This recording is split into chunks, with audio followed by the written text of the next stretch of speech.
Hello everyone, study with us में आपका एक बार फिर से स्वागत है। और ये जो वीडियो है ये है दिल्ली यूनिवर्सिटी के एडमिशन से रिलेटेड, जो अभी 20 जून से शुरू हुआ है।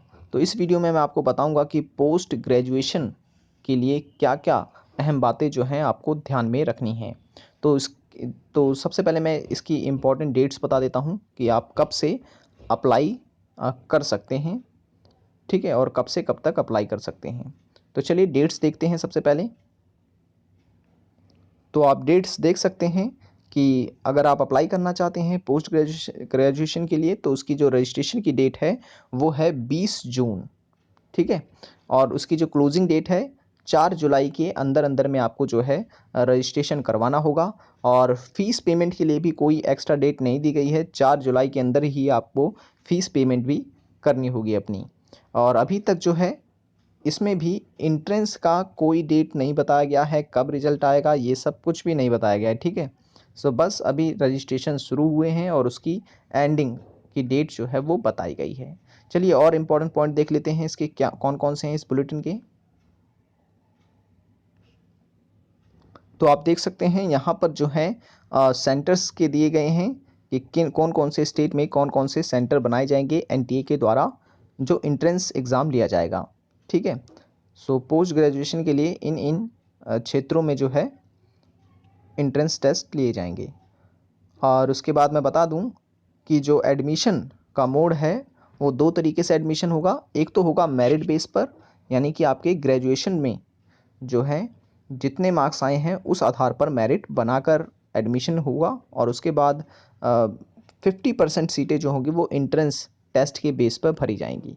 तो अगर मान लो कि 100 सीटें हैं किसी भी कोर्स में, तो उस कोर्स में 50% सीटें मेरिट बेस पे भरी जाएंगी और 50% जो सीट है वो इंट्रेंस टेस्ट के बेस पर भरी जाएगी, ठीक है। तो इस तरीके से एडमिशन होंगे पोस्ट ग्रेजुएशन के लिए दिल्ली यूनिवर्सिटी में। ओके। और अगर बात करें सिलेबस की, तो क्या सिलेबस रहेगा, तो मैं बता दूं आपको, जिस टाइप का कोर्स आप लेना चाहते हैं उसी और जो ग्रेजुएशन में कोर्स आपने लिया था उस पर बेस्ड होगा आपका एंट्रेंस टेस्ट। जैसे कि अगर आप बीएड करना चाहते हैं तो उसके लिए एक पर्टिकुलर सिलेबस बनाया गया है, जनरल नॉलेज का, मैथ का, साइंस का, मतलब हर एक चीज़ मिक्स करके उसमें दिए जाते हैं, ठीक है। अलग अलग पोर्शन होते हैं उसमें। लेकिन अगर आप जैसे हिंदी ऑनर्स लेना चाहते हैं तो ग्रेजुएशन में आपने जो हिंदी पढ़ी हुई है उससे रिलेटेड क्वेश्चन उसमें पूछे जाएंगे। और इंग्लिश ऑनर्स आप लेना चाहते हैं तो इंग्लिश जो ग्रेजुएशन में आपने पढ़ी है उसी से रिलेटेड क्वेश्चन जो है बनाए जाते हैं, ठीक है। तो पीजी यानी कि पोस्ट ग्रेजुएशन के एग्ज़ाम के लिए आपको जो तैयारी करनी है वो अंडर ग्रेजुएशन में जो आपने पढ़ा है बस उसी को तैयार करना है। ओके। फीस की बात करें अगर हम लोग, तो फीस जो है सबसे पहले लिख दिया है कि नॉन रिफंडेबल है ये, ठीक है।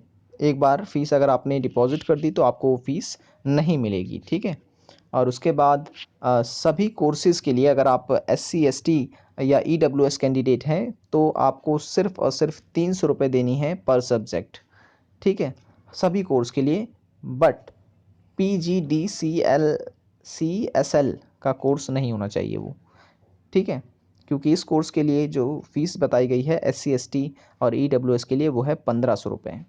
और अगर बात करें हम लोग जनरल कैंडिडेट की और या OBC कैंडिडेट की, तो सभी कोर्सों के लिए इसमें जो फ़ीस है वो है 750 रुपये, ठीक है। कि अगर आप बीएड करना चाहते हैं या फिर एमए वगैरह करना चाहते हैं, एमकॉम करना चाहते हैं, तो आपको फ़ीस जो लगेगी वो 750 रुपये रहेगी, ठीक है। सभी कोर्स ही ये है, लेकिन ये जो कोर्स है PGDCSL, इस कोर्स को छोड़कर इसकी 2000 फीस रखी गई है जनरल कैंडिडेट के लिए, ठीक है। तो ये रहा फीस का। और फीस जो है वो ऑनलाइन दी जाएगी, कोई चालान वाला जो एक तरीका होता है चालान के थ्रू फीस देने का वो नहीं इसमें दिया गया है, ठीक है। तो यहाँ देख सकते हैं आप कि एंट्रेंस टेस्ट के लिए जो सिलेबस वगैरह है वो बताया गया है। और एडमिशन मैंने बता दिया है, मेरिट बेस पे होगा और एंट्रेंस बेस पे होगा। हाँ, और एनसी वेब वालों के काफ़ी कमेंट आते हैं, तो मैं बता दूं कि एनसी वेब ये जो है वो non college women education board, यानी कि इसमें सिर्फ़ और सिर्फ जो महिलाएं होती हैं, जो लड़कियां होती हैं, वही एडमिशन लेती हैं। और इसमें लड़के एडमिशन नहीं ले पाते, ठीक है, नहीं ले सकते हैं इसमें। एनसी वेब में आपको कौन कौन सा कोर्स मिल सकता है पीजी के लिए, आप देख सकते हैं यहाँ पर लिस्ट दी गई है, जैसे कि MA Arabic, Bengali, English, Hindi, history, Parisian, philosophy, political science, Punjabi, Sanskrit, Urdu. तो ये एनसी वेब वालों के लिए है, ठीक है, एमए, एमएससी, मैथमेटिक्स, ये सब। लेकिन अगर आप सोल से एडमिशन लेना चाहते हैं, यानी कि सोल से पीजी करना चाहते हैं, पोस्ट ग्रेजुएशन करना चाहते हैं, तो आप कर सकते हैं इन सब्जेक्ट से, जैसे कि एमए कर सकते हैं आप हिंदी से, हिस्ट्री से, पॉलिटिकल साइंस से, संस्कृत से, और एमकॉम भी आप कर सकते हैं, ठीक है। ये सोल वाले बच्चों के लिए है। एज का कोई क्राइटेरिया नहीं होता, तो आपको उसमें कंफ्यूज होने की ज़रूरत नहीं है, ठीक है। रिलैक्सेशन वही है जो हमेशा से रहता है, ईडब्ल्यूएस वालों को भी दिया जाएगा, ठीक है, पिछली बार भी इन्हें दिया गया था आरक्षण, ठीक है। ये शेड्यूल दे रखा है आरक्षण का, किस किस को कितना कितना % आरक्षण दिया जाएगा। यहाँ पर ईडब्ल्यूएस के बारे में दे रखा है कि ईडब्ल्यूएस को किस तरीके से, मतलब क्या क्या क्राइटेरिया पूरा करना होगा रिजर्वेशन लेने के लिए, ठीक है। 10% सीट्स जो होंगी वो इनके लिए रिजर्व कर दी गई हैं, पिछली साल ही हालांकि कर दिया गया था। सो बस सारी इंपॉर्टेंट बातें जो हैं मैंने आपको बता दी हैं इससे रिलेटेड। अगर आपका कोई और क्वेश्चन होता है तो आप मुझे कमेंट कर सकते हैं, और मैं वहाँ आपकी जो कन्फ्यूज़न है वो दूर कर दूँगा। सो आज की वीडियो के लिए बस इतना ही, मिलते हैं अब नेक्स्ट वीडियो में।